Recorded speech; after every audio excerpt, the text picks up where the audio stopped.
Good morning. It's tea time on Monday, the 20th of June. Wonderful day.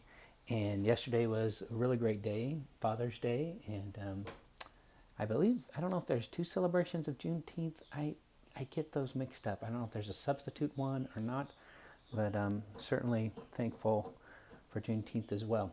I was looking at my Bible today. It's a Asbury Theological Seminary Bible. You do all these classes, and all they give you is a Bible. It's a good preaching Bible, though. Really good preaching Bible, and I've used it to minister a lot.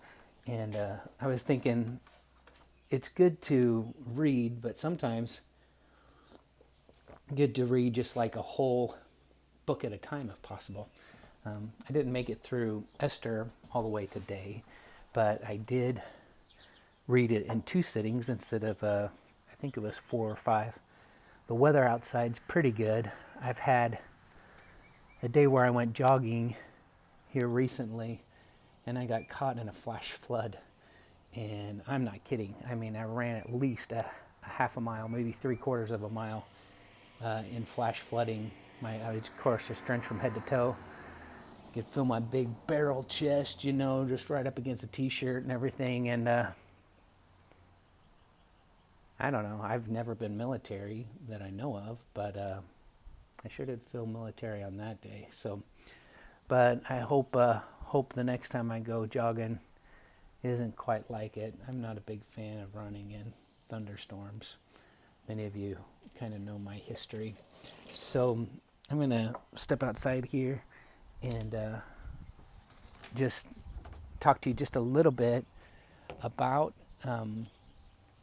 Bible reading. It's not something that I do all the time as far as following the same schedule every single year. When I first started, there was topical schedules, and there were through the Bible and a year schedules. There were bookmarks, and I started with topical readings and worked my way up into a yearly reading, and then actually I never quite made it to a year until about I'm just confessing openly here. Never made it to a year until about I want to say 2010 or 2011, when I was stepping kind of into a role of transitioning from assistant pastor to a pastor for a little while, and it was a good run. And anyway, I enjoyed that year. We printed off some materials to share, and people could read those just a little bit each day. They could read them on audio. They could do all kinds of things. But it certainly isn't something to kind of stand around and brag about. I often think of some of my friends who were in junior high, and I'm wearing a Chicago shirt, so it's kind of neutral if you want to say it that way, but we learned how to throw Chinese stars, use nunchucks, fighting sticks, the whole 9 yards, everything. Maybe the whole 9 yards isn't a good reference. I have no idea. But we used to do these different things, and we got pretty good at them. I was kind of a middle relief pitcher at that time, and so maybe I was better at Chinese stars than I was supposed to be. But we rode bikes together, skateboarded. One of my friends had a checkered pair of shoes. I've never seen another pair like them. They were slip-on Vans.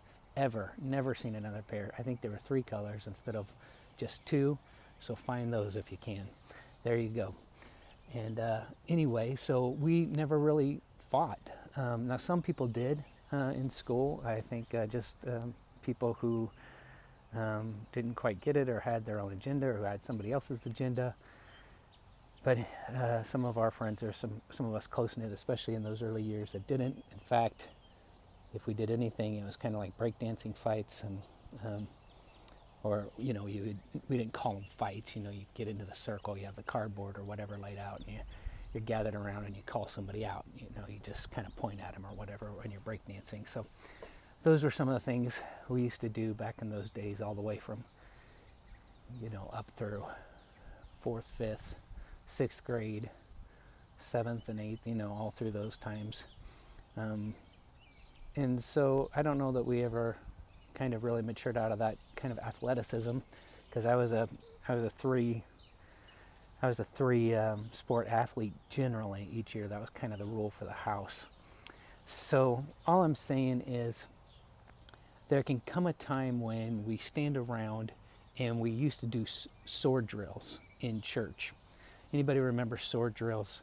Sword drills is when you're in class, the youth class or whatever, and the youth pastor really isn't good with puppets, or the youth pastor doesn't do a lot as far as programming or something, so he just gives everybody a Bible and says, find this and this passage. And the first one to find the passage stands up and actually shares the passage. Well, I didn't really necessarily think that was bad, except I had been raised in church all my life, so I was one of the people who always won.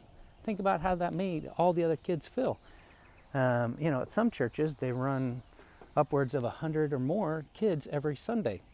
So that would definitely exclude the majority of the children or the youth.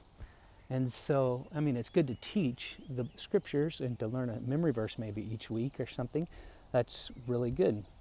But I think we carry that over sometimes when we get to be adults. Well, I've heard a pastor say, well, I read 15 chapters a day. Well, good for you. How many books are you using to supplement it? My dad would make fun of people and say, I would get to this point with some pastors, and one pastor say, you see those 3 books over there on the shelf? Those are the ones I teach from. And my dad's got a library that's, just about, or has been just about as big as, our college at times. Just being honest. We have a good sized library now, but I just wanted to point out that when we get to the point of taking such pride in what we're reading and how much we're reading and how much we're taking in, then it's just like another glut of information. For some people they can absorb it. For some people they can read slowly and just kind of read methodically, and they have plenty of time to read during the day. But that doesn't mean that other people aren't absorbing the same. I can put it to you as my supervisor said.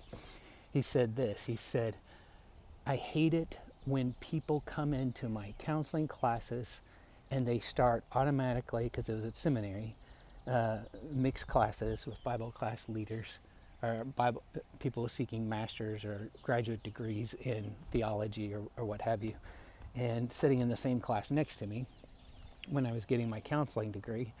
And the teacher, I can remember the supervisor definitely saying, I hate it when they come in and they start, I serve them up a meal and it's some kind of stew, and I've cooked it up, it's the best I can do. It may be even something that I've talked about in one of my things. I made a really great Thai stew or something like that here recently. But they serve all this up, and automatically certain people at the table start just taking the salt when I serve it to them, dish it out to them, and they start like salting their food. Is it like someone who just pours A1 steak sauce on a steak, without even taking a bite? And so they just start salting. And finally, after a while, we got to the point where we realized he was talking about the people in the class who are always trying to add scripture to what he was teaching. Well, I stopped to think about his references and his background. He had 2 doctorate degrees. I have 2 master's degrees. He has one of the highest in the land from Indiana, I believe, in psychology. And he also has a doctorate of ministry from a major Baptist seminary. So, if I talk to you all about all those things, I'm sure you could trump it or whatever, what have you, with your particular professors. There's always somebody better. But nonetheless, the point is still the same. Are we always trying to salt what God has already laid on somebody's heart without stepping back and taking it in a little bit? And who are we to assume, as he said, how do you know that I haven't already mixed salt in when I prepared it for you as a chef? So I just wanted to say, with just this kind of little tea time this afternoon to, as you go throughout this week, kind of give your preacher a break, because he might have already mixed in a bunch of salt into the stew. And it doesn't matter really on Judgment Day how many chapters of the Bible you've read. Doesn't James say to look at it as a mirror? Doesn't James also say to be a doer of the word and not a hearer only? And so for those who are humble in heart, and for those who are trying to enter the church, for the neophytes, so to speak, this is just a plea for you today, because I would hope that some of us who are there every Sunday don't make you feel too bad with our sword drills. And I sure hope we're not sword fighting around you. So I just hope that you have a wonderful day today. And I hope you had a great Father's Day. And I pray that you have a great week.